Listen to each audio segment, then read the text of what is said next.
Hello and welcome to the Join Dota League Season 3 here on HeflaTV 1. Right now we're going to have a best of 2 series between Extreme XPC Romania against House of Gamers, or HOG. As for your casters today, I'm Grandis and I'll be joined by Mike Loris. Unfortunately, I haven't seen either of these teams play before, and the only team that, or the XPC team that's showing up on Join Dota is a different team completely, I think. It's just XPC International. I don't know if they're the same team or whatnot, but oh yeah, they actually are the same team. Well, either way, I haven't seen these guys play, so it is a Division 2 game, so the skill variance should be a little bit higher, or tends to be a little bit higher. But regardless, hopefully the games will still be pretty good. 10 seconds. Yeah, I've seen House of Gamers play twice, I believe. At least Maglev Gank Train is a pretty familiar name. Yeah, I feel like you would remember a name like the Gank Train. It would be pretty easy to remember something like that. Yep. Well, as far as the early bans as well as picks, we have Doom, Brewmaster, Faceless Void, and Lycanthrope banned out. Scarlet Mage first picked by XPC, and then HOG pick up Shadow Shaman. And a Death Prophet to partner with that. So, right off the bat, the House of Gamers are going to pick up a lot of push potential with a Shadow Shaman Death Prophet. They could go deeper into this push, but honestly, I don't think they even have to. Death Prophet and Shadow Shaman could, push down towers separately or together if they really are expecting a fight. Regardless, towers are going to start falling for the XPC side. Scarlet Mage is a great start, but he can't really do much to stop the push. Yeah, he's decent at bursting down the Death Prophet before she has BKB, which is nice because that's the best way to stop the Death Prophet from pushing. But other than that, counter push is really not going to come out from the Scarlet Mage. He can Arcane Bolt a couple of them, but they'll go ahead and pick up the Earthshaker, which will shore up their counter push a little bit more, and above all else is going to give them a really solid supporting duo. So, supports are pretty much the name of the game in this particular phase. House of Gamers still do need one more, the Wraith King being the last great support hero who is oftentimes seen being kicked out of the pool. It would be a pretty decent setup for House of Gamers. Getting a Wraith Fire Blast into a Shadow Shaman combo is fairly reliable, about as reliable as Earthshaker into Skywrath Mage damage, so that could be the pick for House of Gamers, though there's no real rush for that, I don't think, since XPC, though they could ban it out, they're definitely more scared of the push coming out from the House of Gamers side. Banning out the Pugna, wouldn't be surprised to see another pushing hero being banned out as well, something like a Jakiro maybe. Potentially, or they might target their ban more towards us offlaners, whether it be the Centaur or the Tidehunter. There's still plenty of heroes that House of Gamers could pick up, but I'm not sure which one XPC are most scared of. 5 seconds. Yeah, either way, House Gamers, well, I mean, they're going to have their fair choice of off lanes. Even if they do get the Tidehunter banned out from them or the Centaur, they will always have the other one. So the distinction between those two as of right now is rather minimal, if there is a distinction at all. Like, they don't need single target focus with the Hoof Stomp initiation just yet.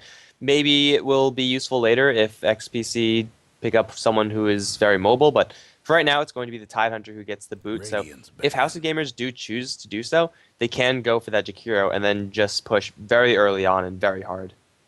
Yeah, just go play very aggressively. It's something that can work out very well. Although Death Prophet isn't going to synergize the best with that because she kind of needs to hit her level 11. Before she actually pushes down towers, she'll be a vital tool for pushing high ground early, which if you go for a team comp that's based around like a Jakiro, Shadow Shaman, Death Prophet, one that needs to end the game pretty early on, is going to be very useful. So we'll see what they want to ban out now, House of Gamers.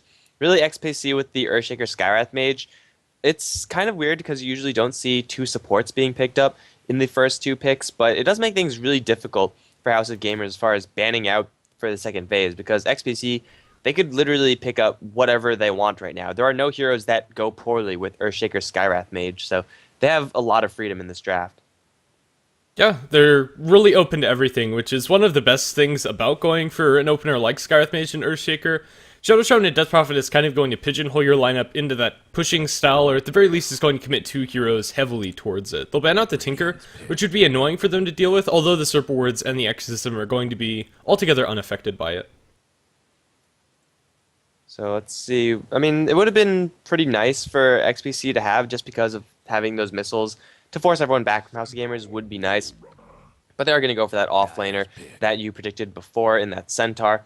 So we get a little bit more single target initiation, a very easy lane to gank because Centaur can contribute, I would say, probably the most out of any single solo laner, just because he will be able to do so much damage if he is allowed the luxury of getting close, which is not going to happen often, but when it does, double edge really, really hurts.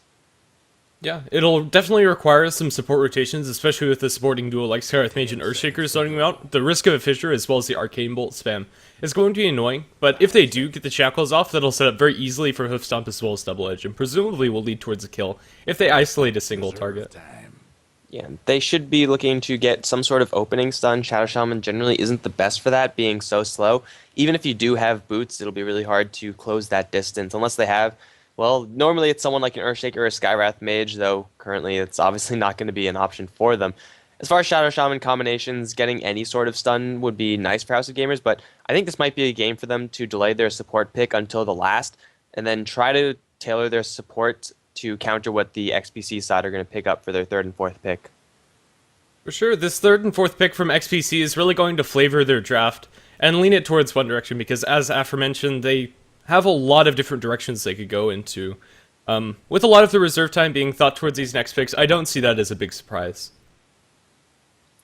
Alright, so XPC, they need 3 cores, and really it's the cores that determine where your lineup is going to go, and the sports kind of just amplify that, but an Ancient Apparition is going to be the pick. Maybe a mid Skywrath Mage, maybe a core Shaker?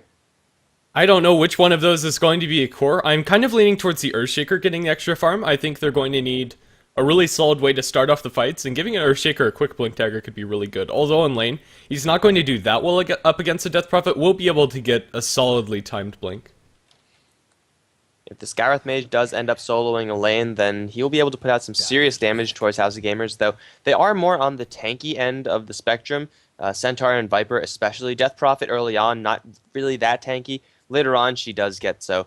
But Shadow Shaman really the only one who's going to get hit really hard by the Mystic Flare.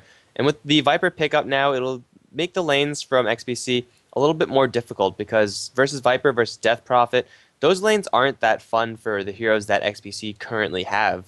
They need some lane control, and right now with 3 supports, I don't really know what they're aiming towards with this draft. Ancient Apparition's a great hero and all, and he could shut down the healing factor from Exorcism, but going for Mirana again, XPC, I don't really like this. I don't. I'm going to expect that this is a support Earthshaker and Ancient Apparition going with Mirana into the tri-lane, where we'll see a mid Skywrath Mage. Their lanes will be, okay, Earthshaker, Ancient Apparition, Mirana, a pretty solid tri-lane, with the Chilling Touch damage as well as the Fissure into Arrow, but it's not as reliable as your Shadow Demon Disruption, and it really has to get off to a good early start if they're going to hope to do anything up against House of Gamers. And even if they do get off to an early start, as long as the Death Prophet gets up her levels, I don't think the House of Gamers are going to be too sad if their Viper mechanism is delayed by a couple minutes because of the tri-lane coming out from XPC. And XPC's tri-lane is just so damn fragile. Like, all these heroes can drop so easily, especially if the tri-lane from House of Gamers, or the response from House of Gamers, involves a Viper. His Nether Toxin is going to be hitting so damn hard, plus the free poison attack harassment. The support is still needed for House of Gamers, knowing that Mirana, Ancient Apparition, Earthshaker is most likely to be the tri-lane. They would like another disable, I suppose, another way to open up a stun. And seeing as though everyone's really soft, maybe they want to go for someone like a Lion.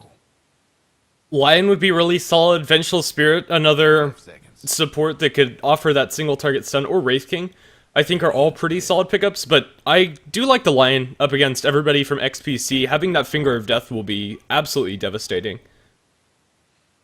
Ancient Apparition, Mirana, Skywrath Mage, and Earthshaker all will get annihilated by that skill. Skywrath Mage especially is the one that you especially don't want to take the skill, because you get him core amounts of farm, you expect him to survive, and you can only survive for so long once you have that, what, 650 damage nuke at level 1, I think? It hurts a lot, and House of Gamers, they will be able to contest the tri-lane pretty evenly with XPC, so XPC, their laning phase is going to have to go really well, and then even so, the mid game is going to have to go really well, because if it gets to the late stage, I don't see them winning, but it's going to be a treant, actually. Oh no, this is okay. It's going to tank up a lot of the heroes coming out from House of Gamers, although I would have liked a more aggressive pick coming out from like the Lion or Wraith King. It's okay. I don't like it personally, but I can see how it's going to work out for them. XPC don't have the best heroes to push into towers, so Living Armor is actually going to be very helpful against them. They're not up against anything like a Shadow Shaman or Death Prophet that's just going to shred through that Living Armor. I don't know, it's kind of a non-committal pick, though. It's good aggressively early, and it'll do okay in the tri-lane.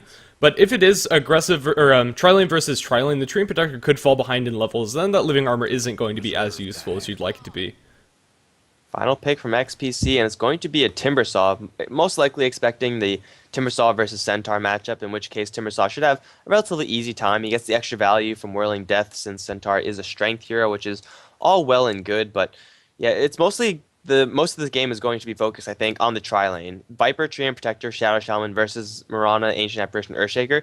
If it does come to a 3v3, and I expect XPC are going to want to run their tri-lane against the enemy's tri-lane, just to make that, just make the early power of their heroes known as soon as they can. Yeah, well, to start us off, we'll go ahead and introduce the Radiant side with House of Gamers playing on that, with HZ, playing on the Centaur Warner. The mid hero is going to be Death Prophet, played by Maglev Ganktrain. The bottom tri-lane is going to be Key, playing on the Shadow Shaman Viper. The farmer here going to be played by Bensur, and the last support coming out from House of Gamers will be Malum on the Treant Protector. On the XPC side, we got Massacre going up top as the Timbersaw will meet his Centaur matchup, just as predicted. The Ancient Apparition is going to be supporting Sub-Zero. Great name for an Ancient Apparition. Absolutely perfect. I love it. Freak is going to be playing the mid lane Skywrath Mage as predicted. Gia is on the Earthshaker, and that leaves Be My Enemy on the Mirana. It looks like it will be a tri-lane perhaps. Maybe Ancient Apparition is just going to give the Timbersaw a little bit of ward vision, and then we'll back down. I don't know. Ancient Apparition might just be in a dual lane here. I don't like that laning choice if it is. He's going to use a lot of his time, rather, in committing this ward. And he's already been spotted out. They should know that this is warded now. And I don't see him going back very quickly. He might buy a TP scroll, but it's going to be a long walk for the AA.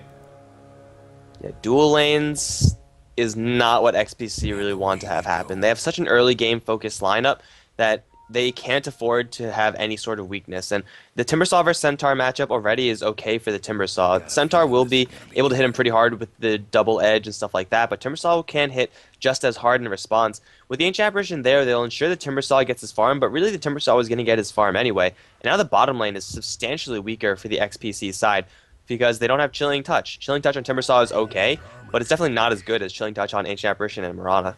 Yeah, I really don't think that Sub-Zero is going to be able to do much in this lane, with the exception of polling. They will have that available to them, and he'll be able to get some experience at least, but I don't think it's worth sacrificing that. Even though the Chilling Touch comes out on the Timbersaw, mostly it's going to be more useful for the Ancient Apparition. He's zoning out the Centaur well, but bottom is not going to be what they want it to be. Yeah, the Centaur is a hero that doesn't actually need that much. At least the Mirana for XPC needs a lot more than the Centaur will need for House of Gamers. And though Viper has gone for another Toxin level 1 expecting this aggressive tri-lane, once he hits level 2, level 3, then Be My Enemy is going to be really struggling in this lane. If Key lands any sort of disable at all, then this Mirana is going to take a ton of damage. With Fissure and Leap, she probably won't die anytime soon, but XPC, they really can't go on the aggressive in this lane. It's just not going to end well for them, and without going aggressive, why do you pick up an early game team comp? What's the point? Yeah, I don't know. Malum, he got himself a double damage rune to start things off, and it was kind of sad to see the Treant Protector without the boots, because a Treant Protector double damage with boots is one of the scariest things in this game. If he isolates the Earthshaker is just dead.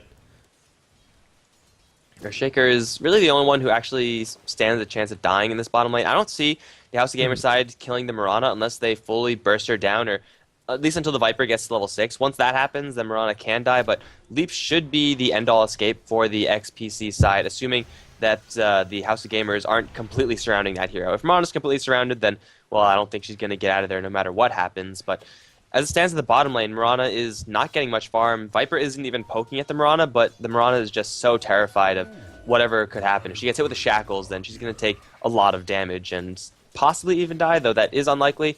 It's just a passive win for House of Gamers down on bottom. Yeah, mid lane is going pretty evenly for both sides, with 13 and 0 compared to 12 and 1. It's almost exactly even. That's kind of how I expect this lane to go out. Both can spam each other pretty easily for harass, although the Death Prophet later on can push the wave a lot better than the Skywrath Mage can. I don't expect much action until we see the level 6s coming out, or maybe even till later. Yeah, the Skywrath Mage is definitely going to have an easier time killing off the Death Prophet. As soon as he hits level 6, then it's game time. Got to look for that Concussive Shot, Ancient Seal, Mystic Flare combination. I don't know if that's going to be enough to kill off the Death Prophet unless he has put out a lot of harassment first. And he's probably not going to have enough mana to do the entire combination. And, well, with XPC running dual lanes, it's very unlikely that they're going to rotate anyone out.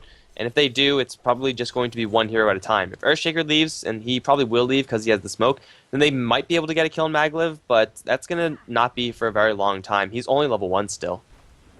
Yeah, and I mean, Earthshaker's Fissure doesn't scale that well with levels, although the instant stun is going to be there. More than anything, you're using it for the block. So I don't think extra levels on the Earthshaker is what they need. It's more the mana and levels on the Skywrath Mage before they can go for something. But they start with the Fissure onto Mal and follow up the arrow. Not going to be thrown out. Now he's just going to Leech Seed, punch up Gia, and Gia is the one that's in a little bit of trouble here. The Fissure's invisible on my screen, but the punches from that tree hurt. You do not want to get into a fist fight with Treant Protector. Now the Shackle's on to be my enemy, as Treant Protector does turn around. One more whack. Oh, she jumps to the high ground, but I don't think she's going to escape. Needs 30 seconds to survive. Viper, get in there. There you go. Benser is going to draw first blood. Be my enemy's leap. Unfortunately, not exactly helping that Mirana that time. Yeah, they got the vision on the high ground from the Shadow Shaman being on the other side of that, and then, I don't know, we're just able to bop her with one more Viper auto attack. So yeah, Leap, although it wasn't stopped, and it probably would have saved her in most circumstances, just getting caught out in a very awkward situation after the Earthshaker got gone on. And also, Earthshaker trying to go against Treant Protector. Like, Mirana and Earthshaker, in theory, would be able to kill off the Treant if they land Fissure into very long-range arrow, but the right-clicks from Treant are substantial, and Earthshaker, his damage is 30-something less than the Treant. That fist fight is not going to end well for the Earthshaker, because honestly, you're fighting a tree. It's not surprising at all. And Leech Seed on top of that. Now the Treant Protector has boots, so if that happens again, I don't think Gia's going to be able to run away. The Treant's going to stick on him and beat him down. Yeah, that's probably a pretty fair assessment. We have the double damage rune on the Skywrath Mage. No level 6 just yet, but the Earthshaker is inbound looking for his Fissure block. He has the smoke, but I don't think Maglev Gangtrain's going to get caught out. He might walk too forward, and that's when Gia's going to have to strike. But with the Arcane Bolt harassed, he's sitting too far back, and I think he knows what's up. There's also no angle for Gia. If he was up on this high ground and was able to actually make a wall to block off Maglev, then he'll be able to get the kill. But from the low ground, and with the creeps currently sitting in the middle of the river, there was no chance that resulting in anything. Even if he threw the Fissure, the Skywrath Mage will be able to get his combo off, but he wasn't even level 6 at the time, so the combo basically involved a Concussive Shot, an Ancient Seal, and an Arcane Bolt. It's a little bit of harassment to the Death Prophet, but she's going to easily shrug that off, as, well, in the meantime, Viper, he's picked up a very early Hand of Midas. 5-minute 30. Not the item that we usually see on a Viper, but at the same time, you don't see a Viper having this much free farm against an enemy lane that's getting absolutely nothing. So why not go for the Hand of Midas? Yeah, I like it. If not, go for Power Treads into Mechanism, but this isn't going to delay his mech that much. You're getting a Midas at 5.5 minutes. His Shadow Shaman is actually getting picked off by the Fissure. They weren't able to follow up with the arrow, but the leap forward and the right clicks won't be enough. No, Living Armor. And now they're training with the Hex. The Shackles are going to come out on the Earthshaker. He's going to right click down Beat My Family. Is the Starstorm coming out? It's not doing enough damage. And I think they just lost 2. The Poison Attack might be enough to slow him down. The creeps are going to block, and he'll get one more Fissure. That does secure the kill on the Shadow Shaman. Very poor position coming out from him. So it's going to be a 1-for-1 trade. Although House of Gamers, they shouldn't have lost their Shadow Shaman, they're still going to be pretty happy with how that turned out. Living Armor showing its value right there. Unfortunately for the Viper, he had enough gold for boots, but he actually didn't have them in his inventory. So if he had boots, he could have chased down the Earthshaker, and that probably would have been a 2-kill set going to Benser. But it was only 1, but a kill on the Mirana for your Viper is not too bad at all. And he does have a lot of gold after that, especially picking up the Hand of Midas. So this bottom lane, though they did lose the Shadow Shaman, they gained a lot more than they lost, and Viper is going to continue to just reign supreme. This might even be one of those games where you don't even want your Viper to go for a mech. You just want him to be a huge damage dealer, because it's not something that is seen often as they go up on top lane. Actually, Sub-Zero going to get double-edged. Chain through from the Timbersaw, doing next to nothing to the Centaur, but it's a possibility that Viper is going to want to do a little bit more of a damage-slanted build. Yeah, I definitely wouldn't be opposed to it. With the start that he's had, he's going to start off with an Aquila, which I think is a solid item all around. Just nice to have one of those on your team. But yeah, Be My Enemy as well as Gia are potentially getting caught out here. The Mirana's in a very awkward situation. She has the leap, though, and I don't think she'll be caught out, so it's just going to be zoning that even more. The Timbersaw, despite how bad this bottom lane is going, Timbersaw is getting wonderful farm. Even though he didn't get the kill in the center, 45 and 10 at 7.5 minutes in. But the question is, can a Timbersaw make use of farm that well compared to a Viper, who's farming pretty much just as well as a Timbersaw? Couple fewer CS, but 2 more kills more than making up for that. I would say Viper would probably have a larger impact with the farm, because really Timbersaw, all he needs are levels. Yes, having the extra mana is decent, but if you could dump your mana pool and get kills, it doesn't really matter what items you have. Of course, you could rinse and repeat and do it more often if you do have a lot of mana, but Viper definitely excels with more gold, and he's getting all the golden space in the world. Maybe we'll see a rotation from the Freak Skywrath Mage that will be able to kill off the Viper, who's only gone for 1 point corrosive skin. Or he will be able to kill off anyone else except for the Centaur. Gonna land the Stomp, double edge is available, huge damage to the Skywrath. There's the Mystic Flare, which will kind of hit the Centaur, but it's not going to be enough because Centaur is an absolute beast. The mid Skywrath Mage just got killed by the solo offlane for House of Gamers. That's not what you want to have happen. It's obvious that Skywrath Mage is going to be rotating, but it just bumped in the Centaur in a very awkward situation. They had one ward down in bottom, giving them some vision of the rotations, but it wasn't enough, as the Centaur is going to double edge the creeps as it gets tanked up by the Tree Protector. He should be able to get these last hits, although he's falling very low. Well, Malum's dropping pretty low as well. I don't think they're going to be able to clear this just yet. It's going to be Key on the top lane who's in a little bit of trouble because the Ancient Apparition had an Invis rune from quite a long time ago. He's not doing that much damage, but the Timbersaw is doing more than enough to make up for it. It's an easy kill up on top lane as Sub-Zero does pull the spine out of the Shadow Shaman, so they get a kill up on there. But again, it's just the support who's trying to get to level 6, and he's actually pretty close, all things considered. Yeah, despite giving up the kill, which is going to be really nice for the Timbersaw, and actually put him very well on his way towards the Bloodstone. Just a couple more components, the Perseverance and the Vitality Booster.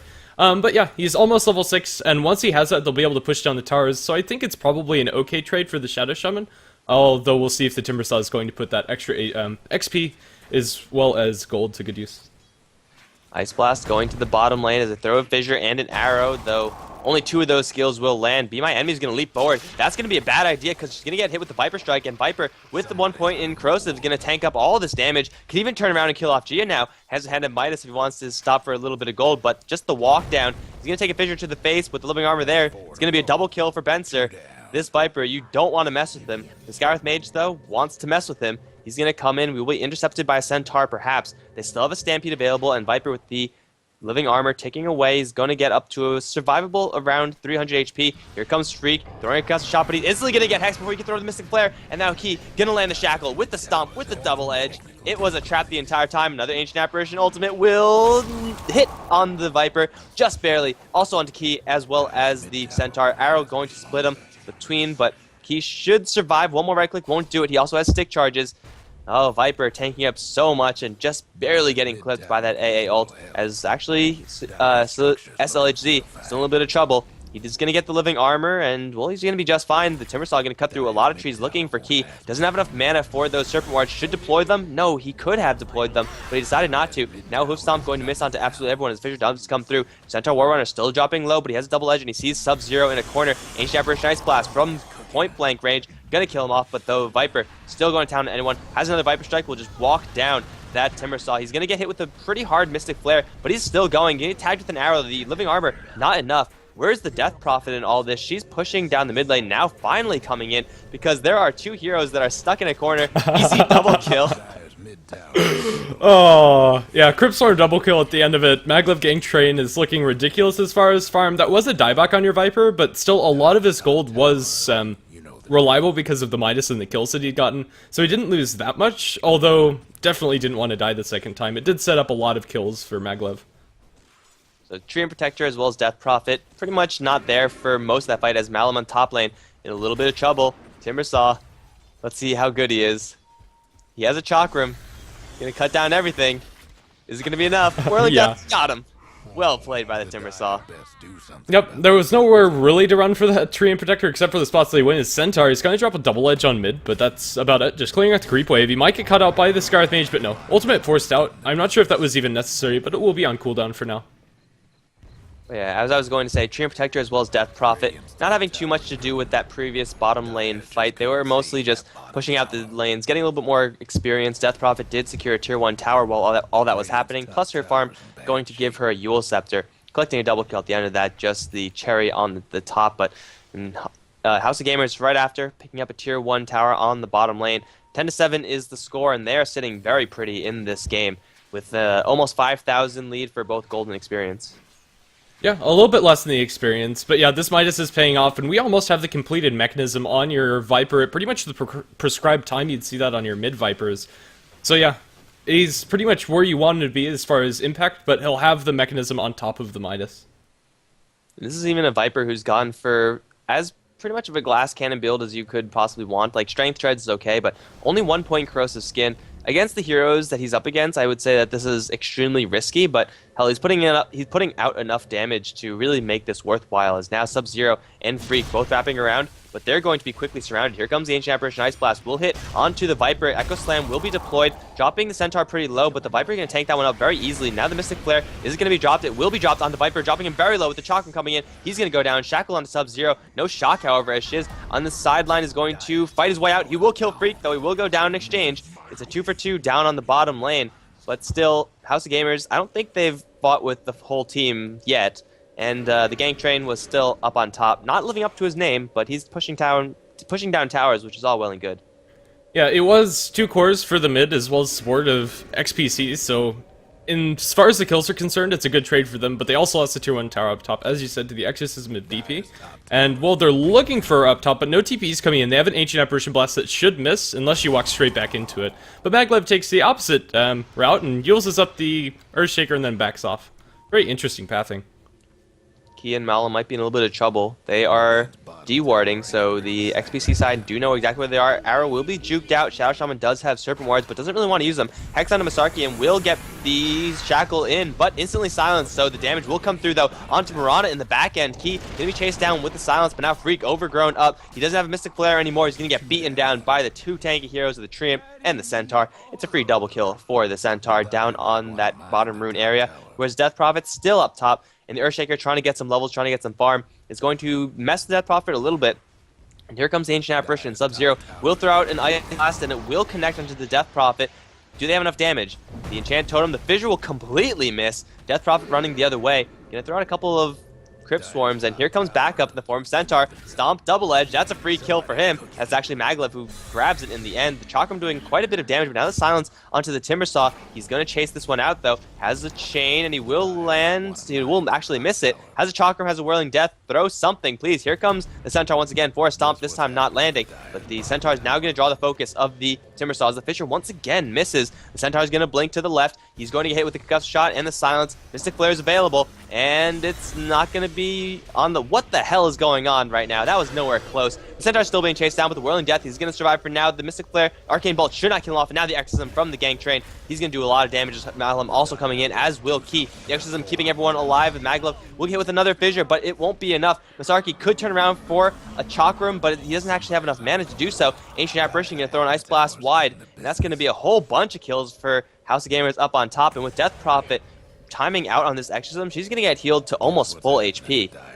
Yeah, that was the weirdest engagement I've ever seen. I lost count of how many spells were actually missed. So it was at least 3 Fissures that were off the mark. Chakram, Whirling Deaths, Chains, everything was thrown and then whiffed. Viper down in bottom gets himself a tier 2 tower. He might be chased down here. The slow comes out from Icy Vortex. He should be fine. Yeah, Living Armor especially. Now the tier 2 tower up top is also going to fall. They're just being split pushed to death as they wasted a lot of time trying to chase down individual heroes and ended up getting punished after the backup came for HOG.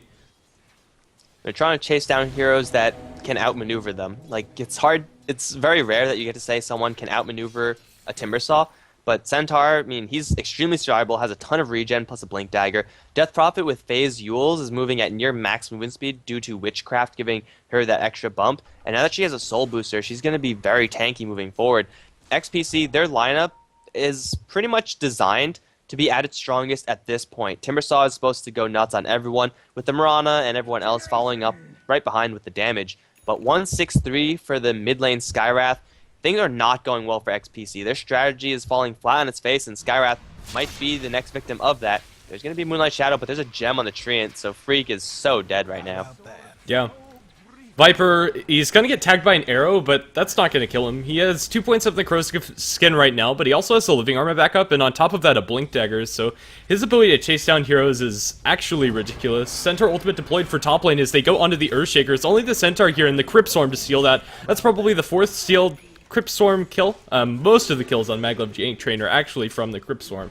But now, tier 2 tower in mid, not going to look too healthy. They have a Bloodstone on their Timber Saw, which usually is a really good timing, but it's just not enough at this point. Blink in from the Viper, he's just zoning everybody out. He's going to be slowed up and might be in a little bit of trouble. Here's the Mirana, they don't lock him down. The Chakram is going to land as well as the Cold Feed on top of that, but they're losing Sub-Zero in the backlines to the Centaur. Now the Overgrowth on pretty much everybody. There is a Chains as well as Warring Death to keep him a little bit safe, but the Spirits are going to chase down the Mirana as she leaps away. Scarlet's ultimate is going to be completely off the mark as he's about to die as well. Eul Scepter onto the Timber Saw, and he's going to be brought down. Actually, Suicide's very early on there.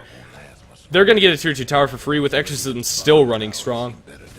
Serpent Wards and Exorcism, though, both were used, so unfortunately for House of Gamers, they can't go high ground just yet. But that was the Shadow Shaman actually deploying the Serpent Wards. Didn't get a complete surround on the Skywrath Mage, but had the Serpent Wards firing at the Skywrath Mage throughout the entirety of a Hex and a Shackle. And the Skywrath Mage literally got soloed by the support Shadow Shaman. And though he did put out a lot of damage in response, the Skywrath is not healthy at all. He has less than 800 HP, has Arcane Boots, Null Talisman. That's great for like 10 minutes worth of farm, or 8 minutes worth of farm for your mid Skywrath Mage, but 8 deaths to his name, and he's just really struggling to get anything going. He could dump a huge damage payload on one target, but not when this happens. Double blink in, and Freak's gonna get obliterated by that Centaur double edge.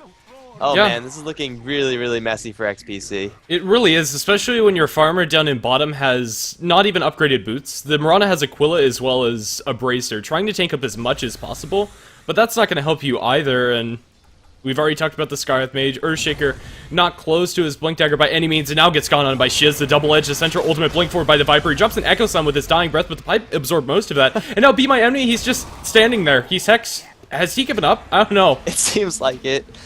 He's not. He literally wasn't even moving. So, I think that's like a GG call. It has to be, right? Like she wasn't even on the. There you go. On the keyboard. She was AFK. Pretty much, GG is going to be the call as HOG with aggressive picks, not playing aggressively at all, and the heroes that were able to go aggressive scaled better, and that's going to be it. That's game 1. Yeah, House of Gamers with a very, very nice and clean game. Skywrath mid, unable to dish out the necessary damage, and though Timbersaw did get a lot of farm, I think things would have been so much different if XPC put the Ancient Apparition down bottom. They could have made something happen, or at least tried to. But instead, they secured farm for Timbersaw, who, although did do a little bit of damage, did not nearly enough. Well, as I said earlier, that is going to be game 1. This is a best of 2 series, so game 2 coming up shortly. Don't go anywhere. HeflaTV 1 is going to have some more Dota 2 action. GG to both teams. GG, guys.